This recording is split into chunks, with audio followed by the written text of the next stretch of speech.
Hello, everyone. Welcome to our Thursday show.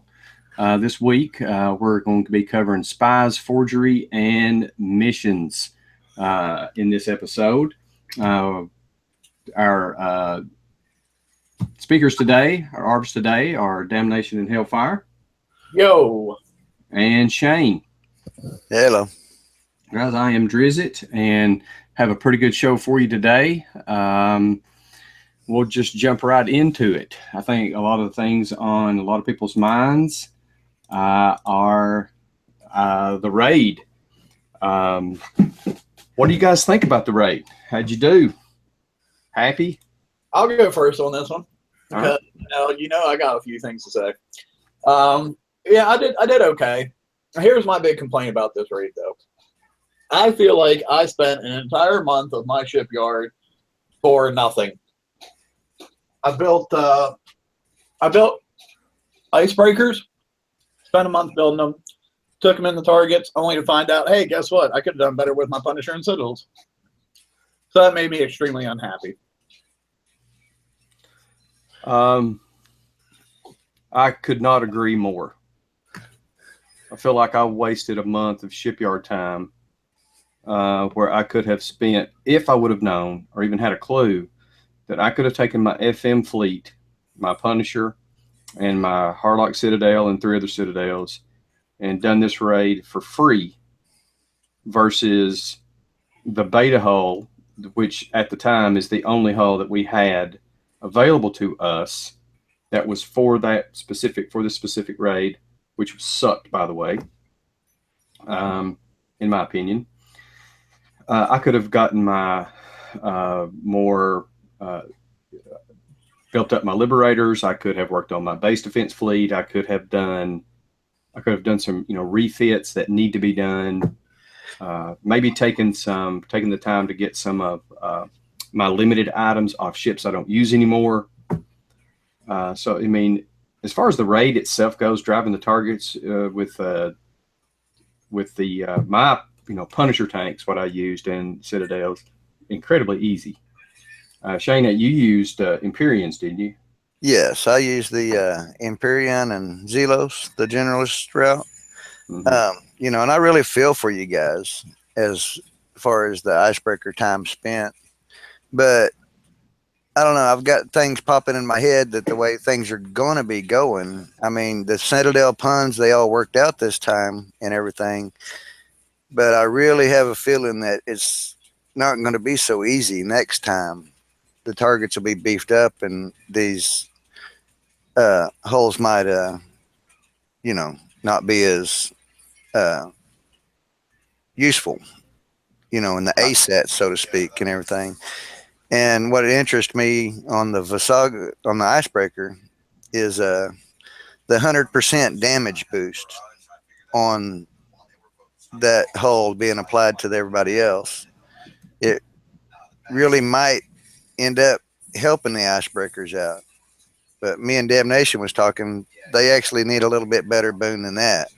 I think if they had a bloodthirst like the Ironclad had to boost 80% of defenses needed in a count of 5 targets to boost them up, they might be useful. But other than that, I mean, I'm like y'all, I'm glad I didn't build them myself, and them including that prime for the Empyrean like they did, the way it's going to boost the fleet that I currently used, I don't see why it wouldn't hold to what the monoliths are going to do or are supposed to be able to do going forward. So I'm really glad that I went with the generalist route so far. So far, I'm happy, Right. I mean, if the icebreakers end up coming more into play later, that's all fine and good. But that doesn't change the fact that I'm pissed off now. Yeah, exactly. This last raid, they did not perform at all as advertised. I was so mad that Hull combo, with the tanks probably almost 2 years old at this point. Well, probably not quite that long. And the Citadels are like a year old, and they performed better than the brand new tech we just got last week. I was so irritated, dude. I didn't play it all on Friday or Saturday. Yeah, I was. I like skill drive. I like the skill driving hull. I mean, I really do. I enjoy the challenge of trying to work a target and learn target to the point where I can do it for under 5 minutes damage. And you know, some things are possible, some things are not. But when I feel like that thing is being, that aspect of the game is not even possible, that there's no chance for you to ever do a target more efficiently, more better, to the point where you might possibly get it for under 5 minutes. That's incredibly frustrating to me. You know, it's almost like it's forced damage. It takes me all the way back to last September when we had the death explosions from the Reaver. Yeah, right. From the You forced damage. No matter how good you are, no matter how hard you try, there's absolutely nothing you can do about it. well, there was one way in that particular raid, but very few people had the capability of doing it. In that particular raid for the no damage, I did utilize the ghost crawler, but like I said, only a select few people have that ability in the whole game. Yeah. Overall, it wasn't a good idea. Although the corners loved it, you know, because they could. I'll also say this: one real positive thing about this raid, I think, like if you weren't capable of getting points, it's because you didn't try. Like there's people out there using all kinds of fleets this raid. I saw Seawolves, Drac carriers, Apollos, Cannoneers, like just all kinds of stuff, dude. Punishers, yeah. I mean, even Quake Cannon Zeloses were doing the targets as well. I saw somebody using fusion cruisers. Yeah, I mean, as long as you had the range and anti capability, you could do them. But like I said, going forward, I wouldn't really expect that. I think that was, in their opinion, a soft sell of getting everybody to be able to get some points this round and getting into this, learning and seeing this target. Oh, I agree. I agree. I don't think you're going to be able to use any kind of boat other than what they want you to use for the next two. Well, I think it might come down to weapon style, like they did on the siege targets. Only ballistics worked on them. Mm-hmm.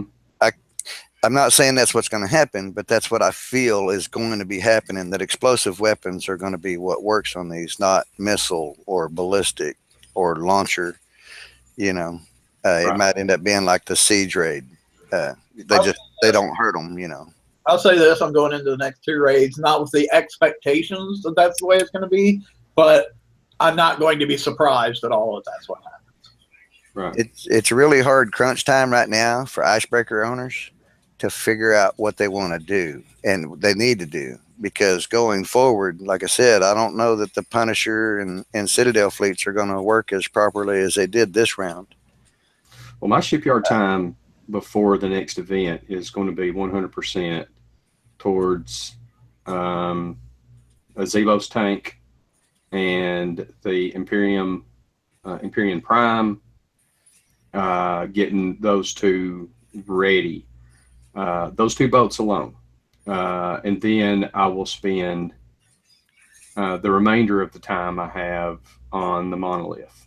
And the reasoning behind that particular series of my plan there is I've got the icebreakers. I've got 4. They're sculled. They're 100% done. So if I have to fall back to that, I believe 4 can get the job done.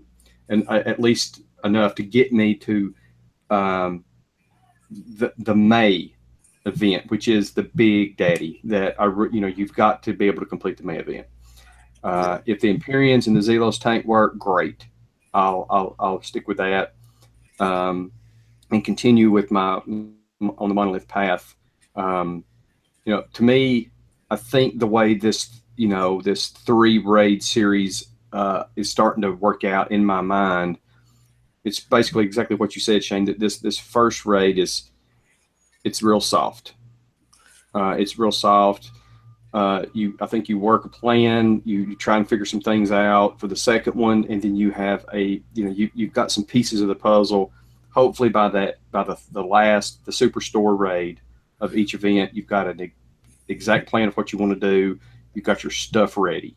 Yeah, it's all laid out and ready to perform by round 3. And that may be completely wrong, but you know, right now I don't know what else to do. I mean, I'm certainly not going to spend my shipyard time building that Visago's icebreaker right now. You know, the Gridiron's monolith. Do I really want to spend 20-something days building something that I don't even really completely understand how that thing is supposed to work? Well, it's still bugged, apparently. Yeah, I mean, you know, and if it's going to throw its buffing range, whatever it's, you know, behind it, it's going to be like a wake effect. I certainly don't want to do that. Yeah, it's going to be hard to keep in that range. I mean, I do a lot of parallel driving, so that inline driving style. I mean, I can get it down, but when taking on targets through experience, that's not a very smart way to drive up on a target in most scenarios, especially when splash is concerned. Right. You know, like I said before, just because you make it harder to drive a ship doesn't make it a skill hole. Right. It just makes it, you made it more difficult, hoping we'll get damaged. Right. You know, setting these little specific situations. Right. And then plus, I can't get over the concept of a flagship being the tank, and you only give me one to build. Right. You know, that's not desirable to me. A player that likes to keep on playing. Right. You know, have one in the pocket and one out working. That way you can come and switch them in, repair one, and use the other. Yes. You know, that being forced to have one ship as my tank, you know, bad play kicks. I mean, well, one last thing I want to say about this raid format before we move on, because if we keep going, we're going to spend the whole show on the. Yeah, I know, man. Yeah, okay, yeah. One thing I was kind of really disappointed on, that every single new hull that we got this raid was a flagship. I did not like that. I mean, getting to the point where we have a flagship for every single freaking fleet, and that flagship takes like 20 plus days to build. That's getting kind of old. Yeah, like we say in pieces of the puzzle, this second piece of the puzzle, that one ship is going to take this whole time, in essence. I know there's ship tokens, but those are next week, not this week for VXP weekend, you know. They're month-long builds, straight up. And you got to pick one way to go, unless you're willing to spend the money they want. Yeah. I don't agree with that. My one gripe in the prizes is they offered the Citadel, but didn't offer the Empyrean. They could have left the Citadel out and put the regular Empyrean in its place.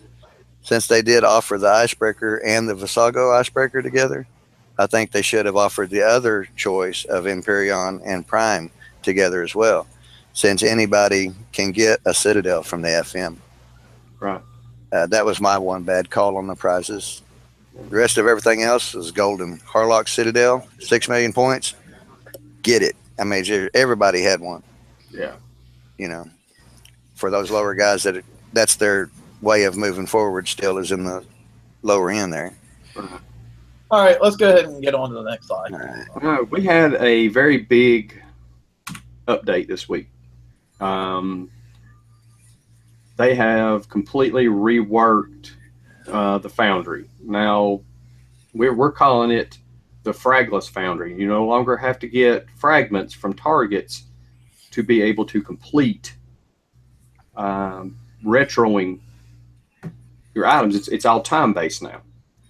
So we've gone from being able to, you know, do a lot of chores to be able to get fragments. You have no, you know, you had to get a hull fragment. You had to get the class fragment. You had to hit certain targets to get those things. You had no control over which one you got. The only options you had as a player there was to be sure and hit in yellow or orange, so you would get more fragments. So they've completely wiped that out, which I like that move overall.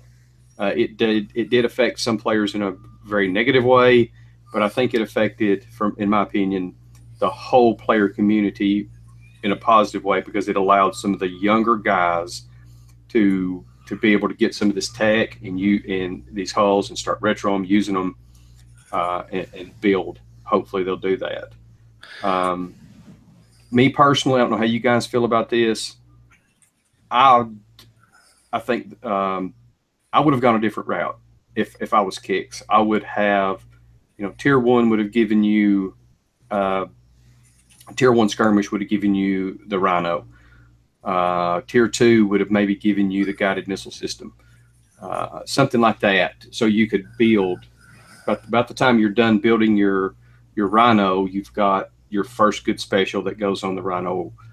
Different things like that could have been another way they could have gone, but it's 6 in one, half a dozen in the other.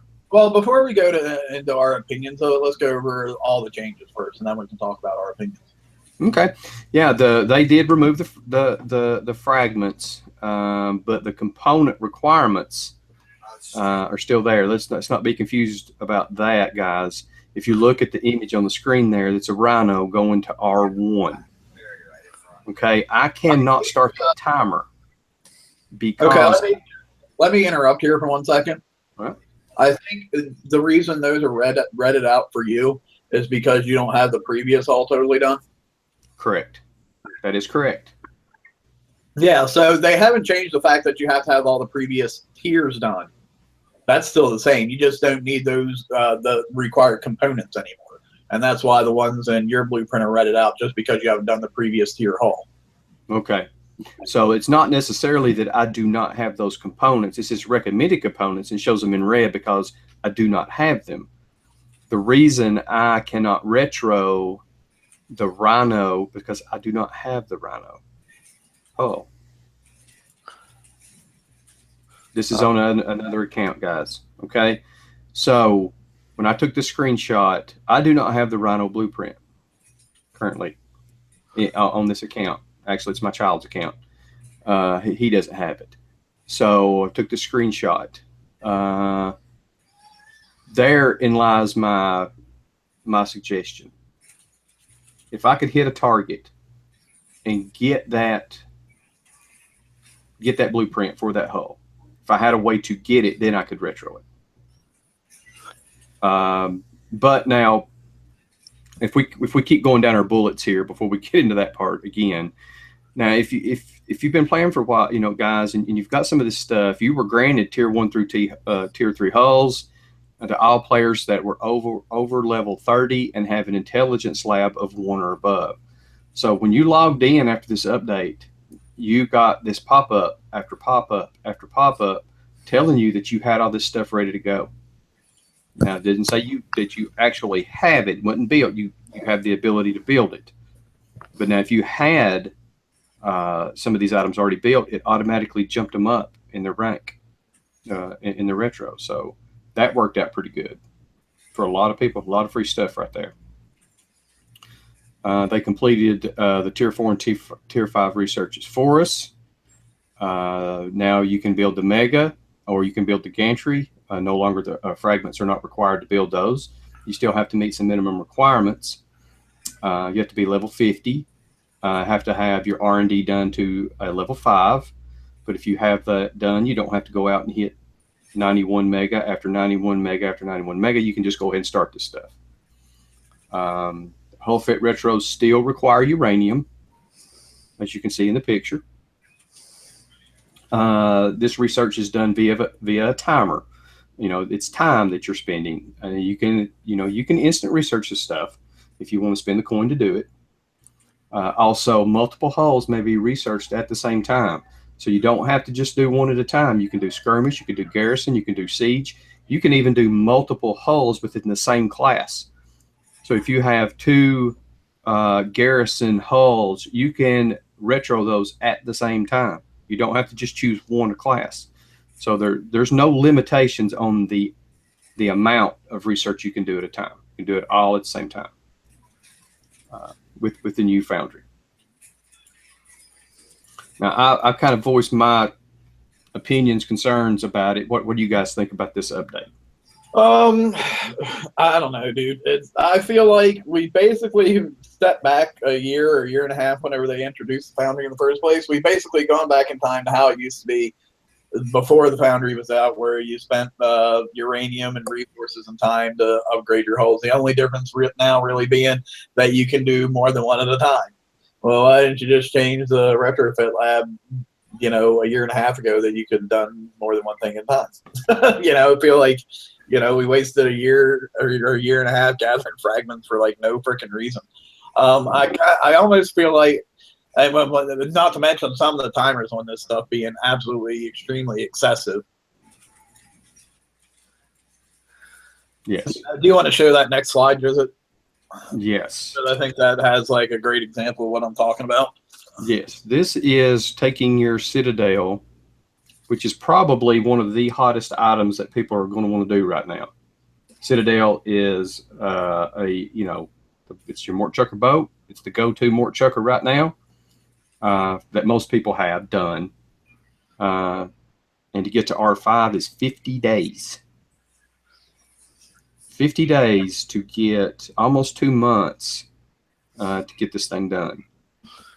I appreciate the one thing I really do appreciate about the way they did this it's obvious that they really are starting to finally understand that chores are becoming way too much in the game. And this was a way of cutting out the chore farming fragments. And I really appreciate that they're trying to cut down on our chores. But doing the Foundry this way took away from me that was like the best thing about the Foundry was I didn't have to spend time. I could go out and get my fragments and boom, it was done. I think another way they could have accomplished the same goal of cutting down on chores, but still keeping that instant research time, was just make the number of fragments not the ridiculous numbers that they wanted them to be. Whether it was like 129 fragments or 240 fragments or whatever the case may be. Cut that number down by make it a third of what you originally wanted it to be, or a quarter of what you originally wanted it to be. That way people can still get it done instantly, but they don't have to spend near as much time doing it. Another way they could have done the cut down on the chore load. Yeah, you would have had to do a little bit chores, but 4 times less what you had to do before. That's my personal opinions on this whole thing. Yeah. Yeah. What do you think, Shane? As far as me, it didn't really make a difference to me. I didn't realize it was because I had the Berserker already while they gave me that R5 on the Citadel itself. I had those 70 fragments from raids ago spent towards it. I thought that was the reason I had gotten it. But 50 days for that guy is really overpriced. But I've been waiting on R5 for a lot longer than 50 days myself. I'm not sure what the times are before that getting to R4. You know what I mean? I know this one is 50, but what were the times going to R1, R2, R3, R4 in this scenario? Are they exuberated like that? If we go back and look at this Rhino, shoot, it doesn't show me. Okay. That would be my only question is how is the rest of the ladder there compared to the end rail? I don't know how it progresses. I do know that the time's significantly higher per step, but I don't know if it's doubled. I don't know if it's a percentage. I'm not sure. Okay, I've seen on my other ones they're like 6 and 8 days. Yeah. But like I said, I never was even working on any of those hulls. The only hulls I had that I concentrated on when Foundry came out, was my Citadel and my Crusaders. And as soon as I got my Crusaders to R5, I scrapped them. I was already using Punishers. I just did it for fun to see how well it improved the ship. Yeah. But as far as chasing all those fragments, I hated it and I didn't do it. I didn't care. Yeah. Because it's like you said, it was definitely a chore. It would take you a lot longer to collect how many fragments they wanted. It does seem to make it a lot easier turning it to research. And in the end, that's what it is. They took the whole research out of the retro and they're letting us upgrade all 4 classes of ships at the same time, as opposed to being able to do one retro in the retro shop at a time. Right. So, I don't see that it hurts things, but those times that they're putting on there could come down for sure. Yeah. I mean, let them get them done. You know, don't say, hey, okay, well, here in 6 minutes, or 6 months, you'll be okay. No, let's go a little bit quicker than that, please. You know, my question is also, if you don't have components when you're trying to do a retro, does it give you the components also doing the retro, or is it just the hull in the end that you actually acquire, or are you actually getting specials, or do you have to earn those specials and weapons in order to start retroing? I don't particularly think you get the special. You know, if we look at the Rhino going to, you know, R1, it doesn't say required components anymore. It says recommended components. I think this is more of a guide of what you can add to the hull to make the hull a better hull. But you don't get the hull. You don't get the item when you are done. Now, I think it's more of a guide suggestion for people. I was just wondering if you were actually acquiring tech while you were doing these researches also, but I guess not. No, I think the only thing you're getting is like on this first one, you're getting ship DPS 0 to 85. Okay, you're just getting effects. You're not getting no hulls or items for doing this research. Correct. Okay. Because I thought that's probably what the Foundry was the ability to acquire these things because you had no ability to get them. I thought that's what the Foundry was. I thought that's the definition of a Foundry. All the Foundry ever did was allowed you to retrofit hulls. That's all the Foundry ever did. Okay.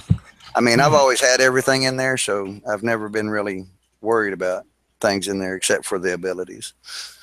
You know. Well, we did have a new weekly Forsaken mission that started yesterday, and we got a new target, a new level 112 target that it was described that it was designed for the icebreaker and or the monolith. I hit one as soon as the FM started with my 4 icebreakers and took about an hour's damage, which this 112 target is a 89 blitz target from the raid, the exact same target. After I saw that, went in and actually saw it, I immediately stopped using my icebreakers and went back to my Punisher with my Citadel and could basically do them for free. We also get a reinforced chest. It's called a garrison reinforced chest. This is the same reinforced chest that you get when you do the daily campaign. You'd either do the mega hull or you do the Reaver raid. But this one is going to contain base parts and icebreaker and monolith VXP tokens. Now I've seen them 1,000 VXP. I've seen them 6,000. I've seen them some screenshots of some 30,000. So I don't, you don't know what you're going to get until you open it. Sometimes those 30,000 VXP tokens are like the 3-day ship build tokens and tier 5 of the FM. Good luck. Probably. Yeah. The house is working against you. Also, the level 60 target now offers a 5-time blitz feature. So if you want to blitz your FM blitz, you hit a target, you get the same amount of points for cost. You have to pay. You have to coin your points. Basically, is what you do.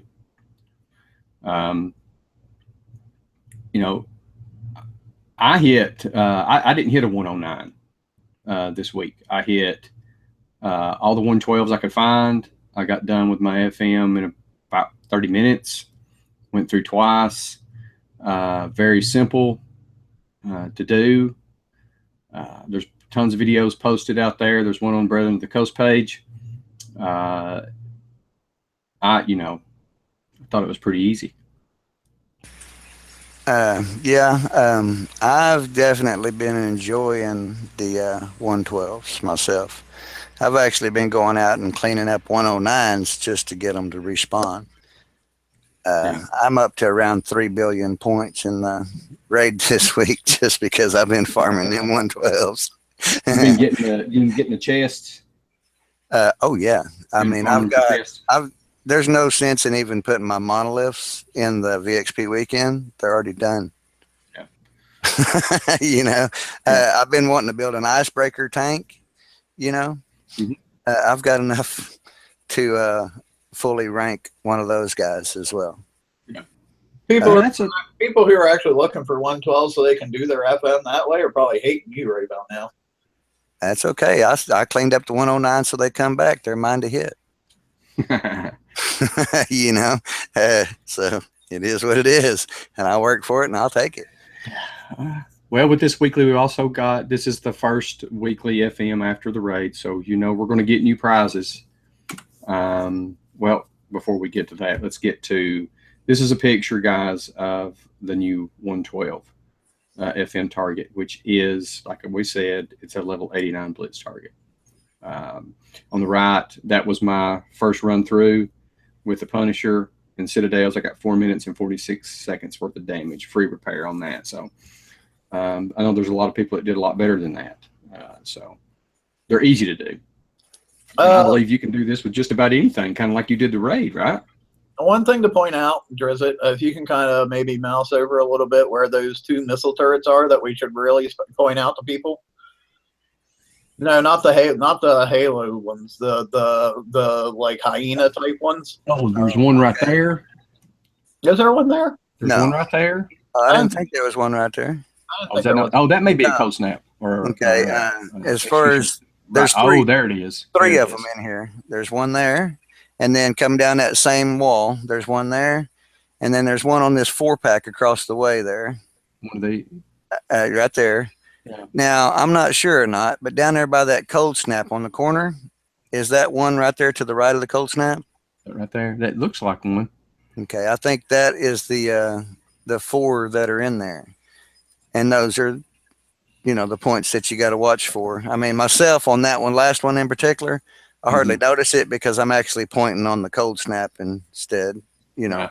Do not get your tank in range to get shot by that thing, because it will like 1 or 2 shot your tank. Yeah, it hurts. Yeah, it hurts you. It's massive. And it's not like the cold snap. You know, you get in range of a cold snap, you got a quick turner there, you can whip around and get out of it before he actually really hurts you. Not that guy. He's going to hurt you regardless. If you get in range, he's going to shoot at you. This does take careful driving, guys. I use 98 range myself. So it's not as tight as somebody using, say, the Squall or the Garwood or a launcher of 94 range, you know. Right. It's going to be kind of tight with, and I'll chop it up to lag in the game, you know. You missing those slots, you know, those stop points and stuff. You just get behind. Yeah. And it could really hurt you. Right. All right, guys. New prizes in Tier 4, Prize Pool 4, as it's called now. We've got a rocket and a rocket special. Please note that this is for generalist hulls only. You cannot put these on. I was really, really excited about the compressed exhaust vent when I first saw it pop up on Doom Rooster's post. My eyes immediately went to the 14% rocket range. I thought, finally, there's my answer. I did not waste all that time with my icebreakers, and then my eyes drifted up to hull class and saw generalist. Don't expect this to help on your icebreakers, guys. It's not going to work. These are only for generalists. Now, I would assume, does the Empyrean have a buff for all weapon types, or is that just the Zelos? As far as damage type? Yeah, didn't the... I was thinking it was a ballistic style ship. Let me look at the print real quick here. As far as Zelos, right? Yeah, I didn't know if it had any kind of buffs towards rocket range. I don't think so. I think it was a ballistic hull. It only gives the 45 to... well, I'm pretty sure. Range. Well, I know when it came to damage, the Zelos gave a damage. Ballistic damage. Types. Well, it gave a buff to almost all damage types. Well, right here, attack has 45% range, 50% building damage, and 50% wall damage. That's with 5,500 ship DPS and structure DPS. That's all the attack buffs it gives. Okay. So it's ballistic range with building and wall damage, plus 50% on the hull. Okay. So now the Empyrean has in its special abilities, it has damage defense buffs. So it's a defense buffs and damage buffs, but it doesn't have any kind of range buff on these things. So I don't know. I haven't computed. Let's see, what is 14% times an extra 14% of 68? That comes to like 77. 77 and a half. 77 and a half. So that's still not going to outrange your cold snaps, guys. So yeah. So basically, if you want to face plant a whole bunch of cold snaps, go build yourself an Empyrean rocket fleet. Right. You're going to run into the exact same problems that people who built the icebreaker are having. Even more so, because your range is going to be a lot less shorter, so you probably won't have the option of only getting hit by one at a time, maybe. True. Yeah, you're going to get in range, depending on your angle of attack, you're going to get hit by at least two. So those are the new prize pool 4 prizes that we get this week in the FM. Tier 5, we have 3 new prizes. We get the Raz Scattergun and the Blight Acid Clusters. We also get the KB1 Kinetic Buffer. Now, if you go through the FM twice, Tier 5, and you're caught up, you're going to get the Raz Scattergun and the Blight Acid Clusters first. Now, the Rune Scattergun does building damage. The Raz does ship damage. So if you're using a Pride, which would be my thought, if you're going to use a Pride in your base defense, you would want to use this weapon instead of the Ruin Scattergun. If that is the only thing you're going to do with your Pride. Also, you're going to get, with the Blight Acid Clusters, you're going to get a multi-shot of +2 and the Scattergun reload of 35%. Yeah, that's a really nice piece right there. Yeah. Right. So I do not think that is stackable with the multi-shot or the barrel or the missions. Yeah. No, I don't think it is.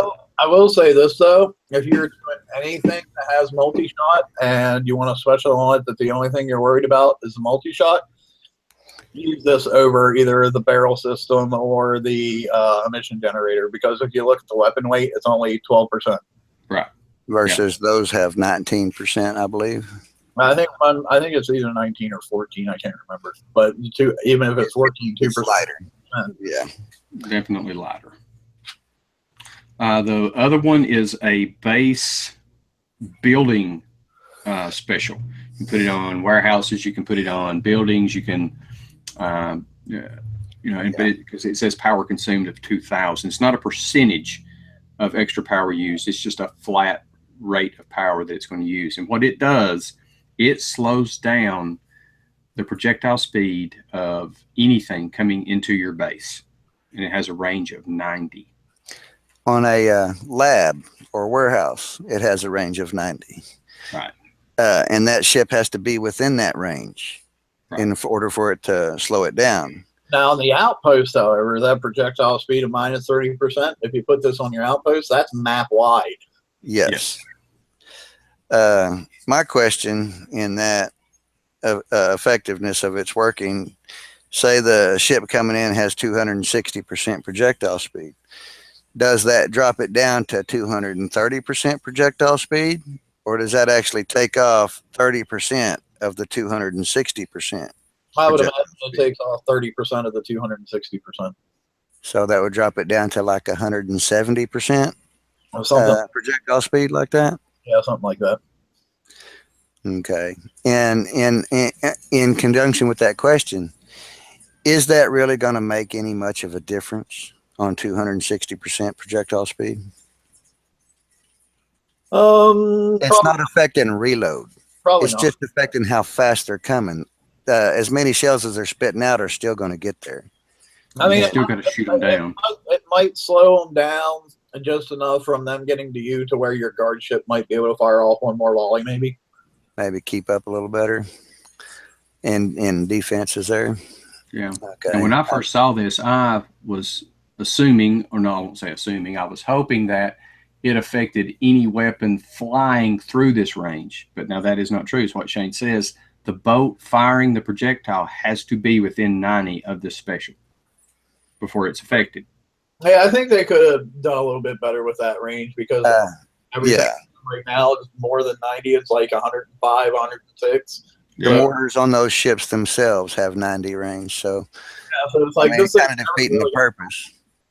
Right. So if someone's using a remote mort fleet to attack your base, this is going to be useless. I mean, 150 sounds like it would work a little better. Yeah. I mean, at least it gives you a chance of it being useful, because it is, you know. Yeah. One volley from anything, a lab is dead. Right. You know. Right.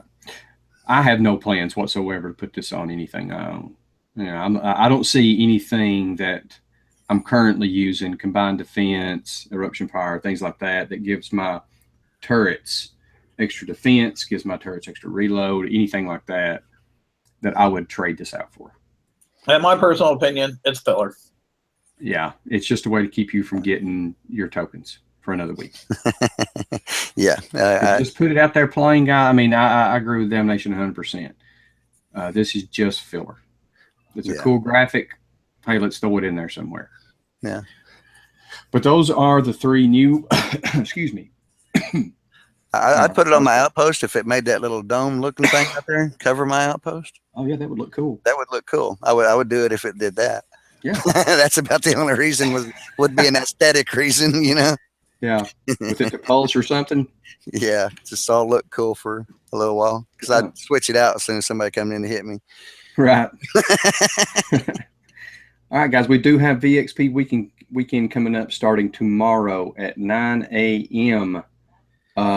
Kicks out time, which is do your own conversions there. So we're going to have unidentified Raider level 55, which is going to be a Reaver Armada style target. It's going to spawn the entire time between Friday morning and Monday morning. Of course, the salvage fleets, your elite fleets, they're going to pay out double VXP for the entire duration of that time. We will have an unidentified Raiders fleet of level 101 that is going to be similar to May's S target. And they're going to spawn between Friday morning at 9 and Saturday night at 9. Now, those spawn at the sector towers, right? I would assume so. It did not say exactly where. I did not see that it said that. I may have just missed it. I would assume that they're going to spawn at your towers. Okay. Those are the big ones. It's kind of hard to say anymore because sometimes they have them at the towers, sometimes they have them at Dubs. True. Only. Yeah. So I just kind of scan around the map at this point. Right. So, guys, again, if this is going to be a garrison type target, it's going to be similar to the May S target, the next raid target. Not going to be the exact target. I'm sure they'll change it, but this is a way for them to test the target and also give us VXP. And you can check out your monoliths on them as well. Yeah. See how it's going to work. See how they practice driving that funky gridiron. Guys, let me give you a piece of advice here. If you're listening to this show, take a screenshot of this thing when you go in. All you got to do is press print screen on your keyboard, open up Microsoft Paint, and paste that picture in there. Look at the target. Check it out.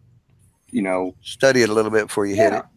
Yeah, just look at it and see. Get yourself acquainted with what this S target's going to look like next month.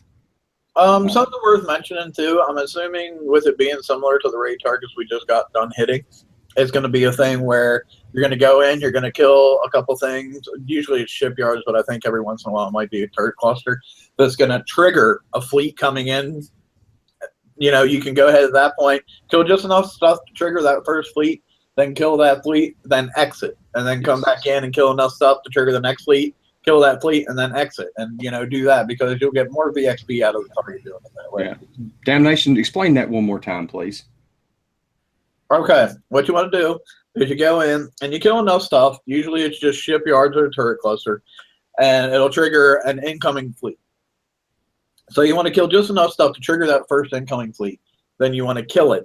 And then after you kill that fleet, you want to exit the target and then come back in and repeat. And just keep doing that until the target's dead. Because you end up getting more VXP by killing those boats and then exiting and then coming back in and killing boats and then exiting. It's exactly almost right. Like they reach a max point for whenever you come in that one time. Yes. No matter if you kill all those other fleets or not, you're only going to get so much. Right. So you come in, you kill a little bit to get that much, exit, and come back in and get that much again, and then get that much again. That's how you work a target like that for maxing out your VXP. Guys, you don't have to dock. All you have to do is retreat from the target and go straight back into it. There's no reason to dock. I was curious about that also. Did I notice that is fixed? Now, I thought they were saying you don't have to go back into your dock to collect the experience on those ships. Correct. Is that what you're saying? That is in play now? That is. You do. Okay, because I thought I noticed a difference on my ships. Last VXP, as it was progressing, you know, I've always used to going in, collecting my VXP and coming back out. But I'd been out for a while and I was like, I was noticing, are these weapons shooting faster? I mean, is this working now? So I guess it is. You don't have to dock to collect your experience no more. That's sweet to know that. As I understand, it's the way it's supposed to work. Now, whether it's broken or not, you know, flip a coin. Well, it never worked like that before. They mentioned that I heard that they were going to start doing that to where you don't have to dock to collect the experience on a hull. And like I said, last VXP weekend, I thought I had noticed my ships were actually firing faster without having to go and dock. Right. So it's nice to hear a confirmation on that if that's what's actually going on now. But guys, you know, I've always stood firm on this theory. You know, your boats are created to be sculled. The targets you attack are designed for a sculled fleet. If you don't skull if you don't rank your boats, they're not going to perform. You're not going to get the reload rates that you need. You're not going to get the turn speeds that you need unless you skull your fleets. Now, I'm not saying you should go in there and coin like crazy. That's not what I'm saying. I'm just saying, you know, if you want to go hit some, slow repair, do it over, rinse and repeat, then that's what you should do. You should take the time to skull your stuff. I will throw the caveat in, though, that you don't always need legendary rank to hit your maximum reload. Like for on icebreakers, for example, I think at 60%, yeah, you could go to skull, but you weren't getting any more reload after that 60%. Yeah, you get a little bit more turn speed, but you don't always have to take your boats to legendary. It's very dependent upon the reload rate of your weapon. So that's something to take in consideration sometimes. If you're like, man, this fleet is expensive to go out and get skulled, look at your reload rate. Yeah. If you're at a 0.2, you don't have to have any more reload rate. Yeah, and that's true if it's just that weapon on there. I mean, if you mix in countermeasures, you will want to go ahead and rank it on out so they're effective as well. You know, if you're running more than just the weapon on there that's intended for it. So I mean, if you didn't skull it out and you're going, well, why ain't my countermeasures doing this? You know, just keep in mind what you're putting on it and how you want to work it. Yeah. All right, guys. So that is VXP weekend coming up tomorrow morning through Monday morning.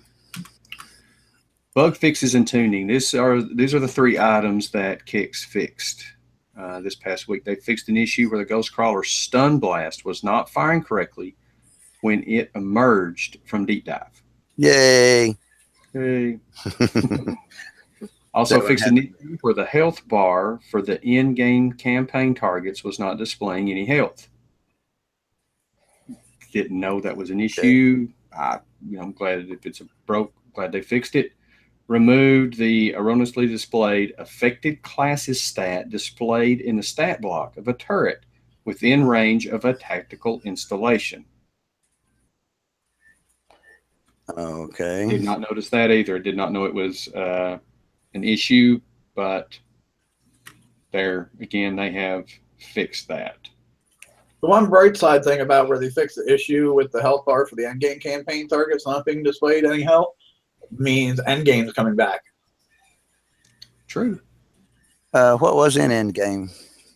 What was in that one? As far as the prize wise, Is that the Pride? was that a oppressor or Oh. Pride was a raid? Yeah. I don't remember what the prize was for the end game target. I don't either. Off the top of my head. All right, that's what Kicks is fixed. We do one more slide here, guys. Damnation, sad and moaning time. These are things that we wish Kicks would fix. You know, I could honestly, you want to fix a health bar? Hey, more power to you. Kudos. But these is the stuff you need to fix. The wrong name being displayed when viewing a battle. Well, hang on. I thought I was doing this slide. Oh, you are. I apologize. Damn, it's all yours, brother. That's the reason why it's called Damnation, Sad and Moaning Time. The first one is something that is a big personal pet peeve of mine. Is when you're watching a battle, and it either shows you if you had been in a battle previously with your own fleet, it shows you your name as the person that you're watching, or if you're watching somebody else, it's locked on to the previous person's name and health bar of the fleet that you watched previous to the one that you're currently watching. So when you have that bug come up and you're watching somebody, you can't see how they're doing. You can't see if the opposing fleet's getting ready to die in a base or not, so you don't have to worry about sticking around to snipe it when it comes out. It's just a big, huge bug and pet peeve of mine, and it's been around in the game for like, what, guys, like 6 months at this point? Yeah, at least 6 months. Yeah, it's been around for a bit now. It's like, Jesus Christ, just spend a little bit of time and fix the damn thing already. Yeah. The second one is turrets and buildings in dubs are currently not selectable from what I've been hearing. So like if you're go through and click on something to target it, that's not going to work for you. Yeah, it will not stay the active target, and it will not make your fleet turn or move towards that thing you have selected. Yeah, in some of my driving techniques, I mean, like I'll come through there and start hitting all the weapons, but I want to target the Serb on the other side.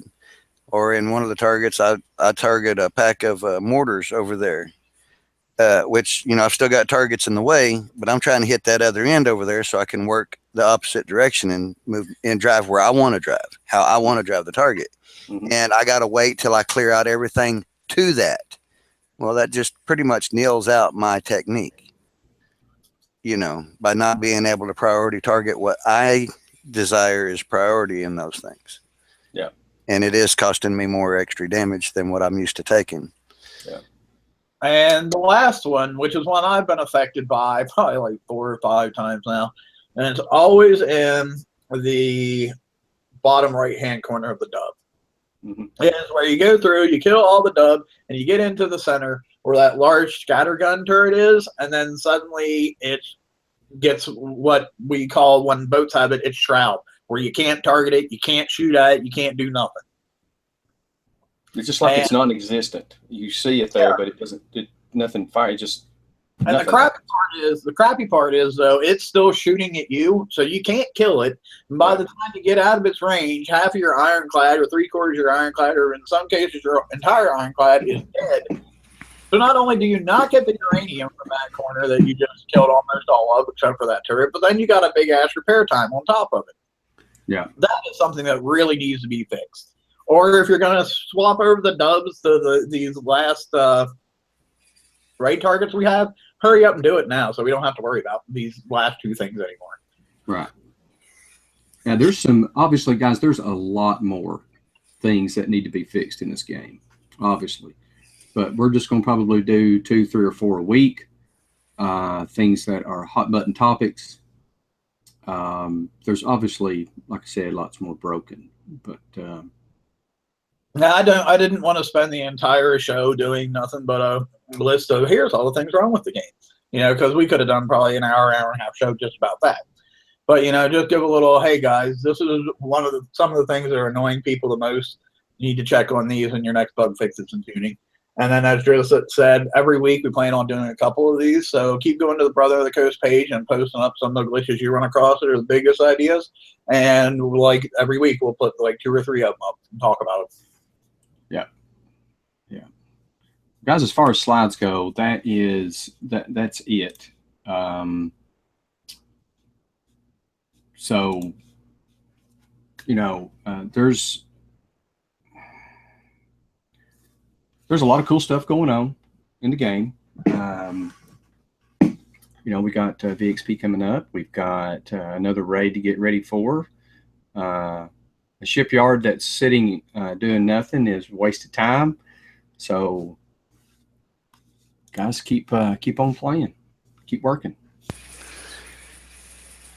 Gotta make a decision, one way or the other.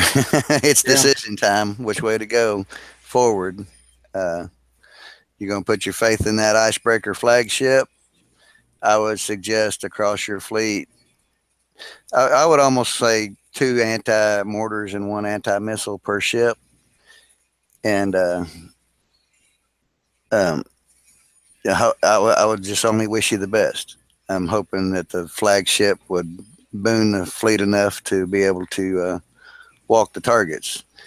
But yeah, I'll be honest, if you're dependent on icebreakers to do the next raid after the way they performed in this last raid, I'm not sure what to tell you, to cross your fingers or to bend over. I'm not really sure which one to tell you. Yeah.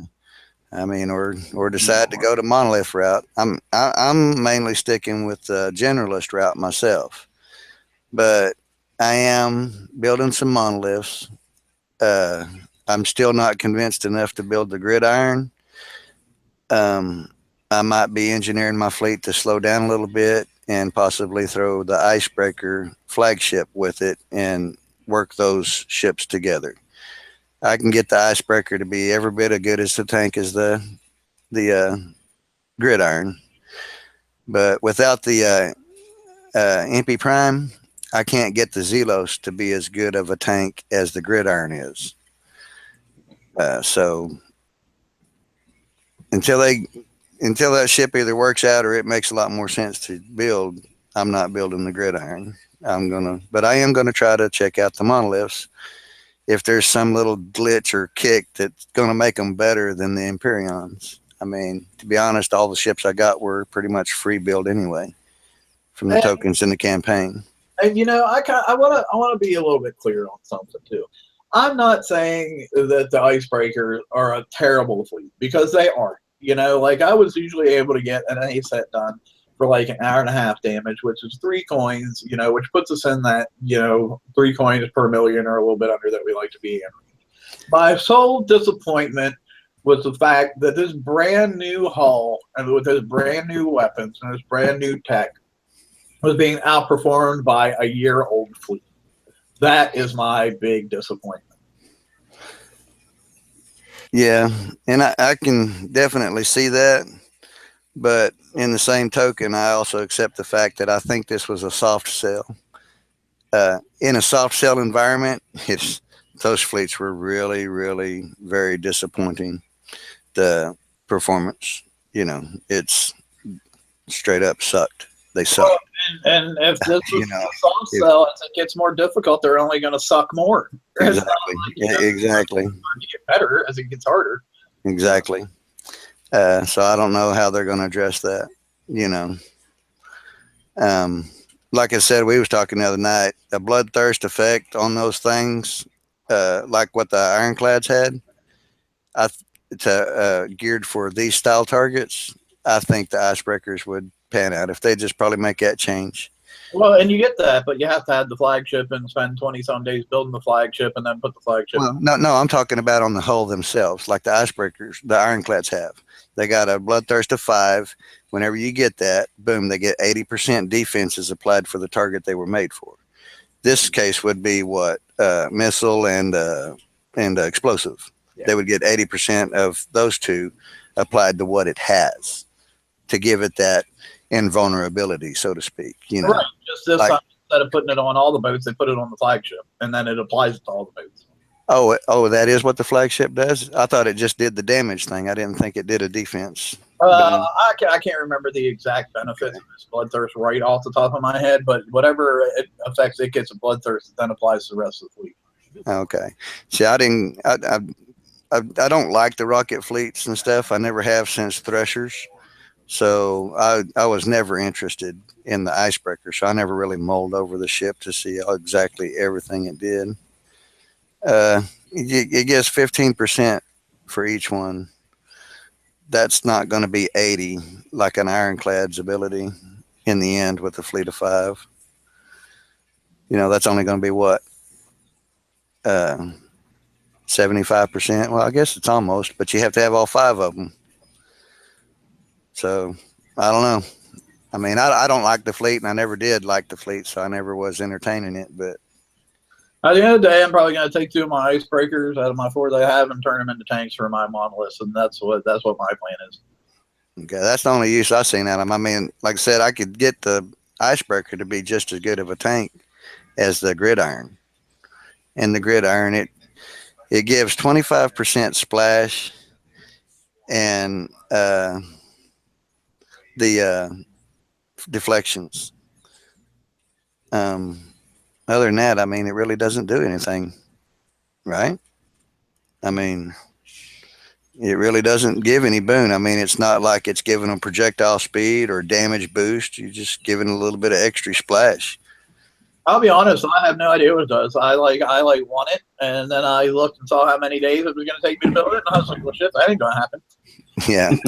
I mean, if it functioned well, I would build it, but it just doesn't seem to have a boon. And like you said, you can take an icebreaker and make it just as good of a tank as this thing is capable of being, minus a little bit of the range on the antis. And that's about it. Speed would be the only thing that I would say that you would probably need to address uniform across the fleet, being able to make it drive. If you can compensate for their differences with your driving skill, then there you go. I mean, you know. I think we're at that point of the night where we pretty much covered all the main stuff we wanted to cover. I know Drizz has been a little under the weather the past couple of days, so I'm sure he probably is ready for us to be done and stop going to bed. Little crybaby. But anyway, thanks for coming out, guys. We appreciate it. And everybody, make sure you remember to like and subscribe. And we really appreciate you guys watching us. And we enjoy helping you try to figure out this crazy mess that we call Battle Pirates. I hope we give you a couple of options to look at, a couple of avenues to go down. Thanks, guys. Thank y'all, man. Y'all have a good one. Bye.